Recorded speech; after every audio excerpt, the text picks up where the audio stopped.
अगर तुम सच में पैसा समझना चाहते हो तो पहली बात ये क्लियर करो कि पैसा सिर्फ कमाने का गेम नहीं है, पैसा मैनेज करने का गेम है।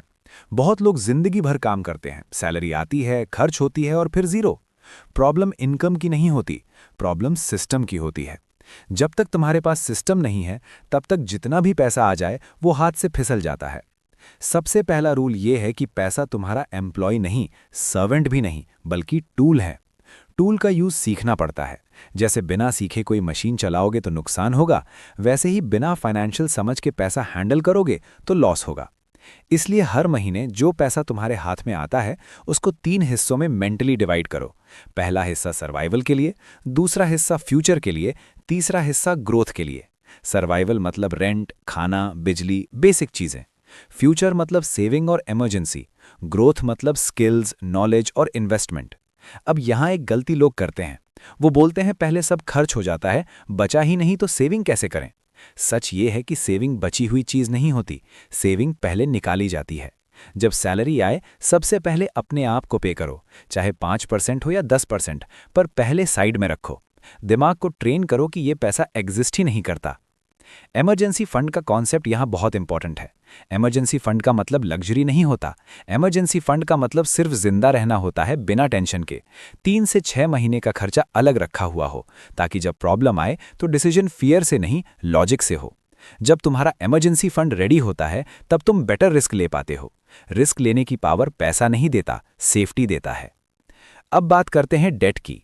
हर डेट बुरा नहीं होता, पर हर डेट डेंजरस होता है अगर कंट्रोल में ना हो।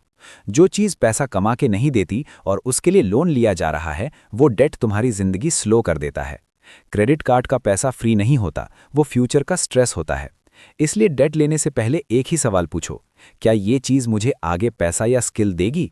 अगर जवाब नो है तो रुक जाओ। इनकम बढ़ाने के 2 ही तरीके होते हैं, एक तो ज़्यादा टाइम बेचना, दूसरा ज़्यादा वैल्यू देना।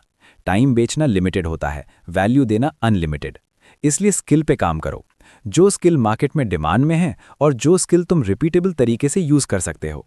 स्किल मतलब सिर्फ जॉब नहीं, स्किल मतलब प्रॉब्लम सॉल्व करना। जो जितनी बड़ी प्रॉब्लम सॉल्व करता है उतना ज्यादा पैसा कमाता है। अब इन्वेस्टमेंट की बात। इन्वेस्टमेंट कोई लॉटरी नहीं होती, इन्वेस्टमेंट पेशेंस का टेस्ट होता है। जल्दी पैसा बनाने का प्लान अक्सर जल्दी पैसा उड़ा देता है। सही इन्वेस्टमेंट बोरिंग लगती है लेकिन सेफ होती है। कंपाउंडिंग का मैजिक तब काम करता है जब टाइम दिया जाता है। छोटा अमाउंट, लंबा टाइम, कंसिस्टेंट डिसिप्लिन, यही फॉर्मूला है। ये भी समझो कि हर इन्वेस्टमेंट तुम्हारे लिए नहीं होती। जो चीज़ तुम समझ नहीं पा रहे हो उसमें पैसा मत लगाओ सिर्फ इसलिए कि किसी ने बोला या इंटरनेट पे ट्रेंड चल रहा है। ये सबसे महंगी गलती होती है। पैसा वहीं लगाओ जहां तुम्हारा दिमाग शांत रहे। रात को नींद इंपॉर्टेंट है। अब एक इंपॉर्टेंट चीज़ जो कोई नहीं बताता, लाइफस्टाइल इन्फ्लेशन।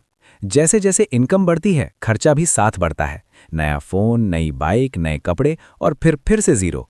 स्मार्ट लोग लाइफस्टाइल को कंट्रोल करते हैं और एसेट्स को ग्रो करते हैं। रिच दिखना और रिच होना अलग चीज है। जो रिच दिखने में लगा रहता है वो अक्सर रिच बन ही नहीं पाता। माइंडसेट यहाँ गेम चेंजर है।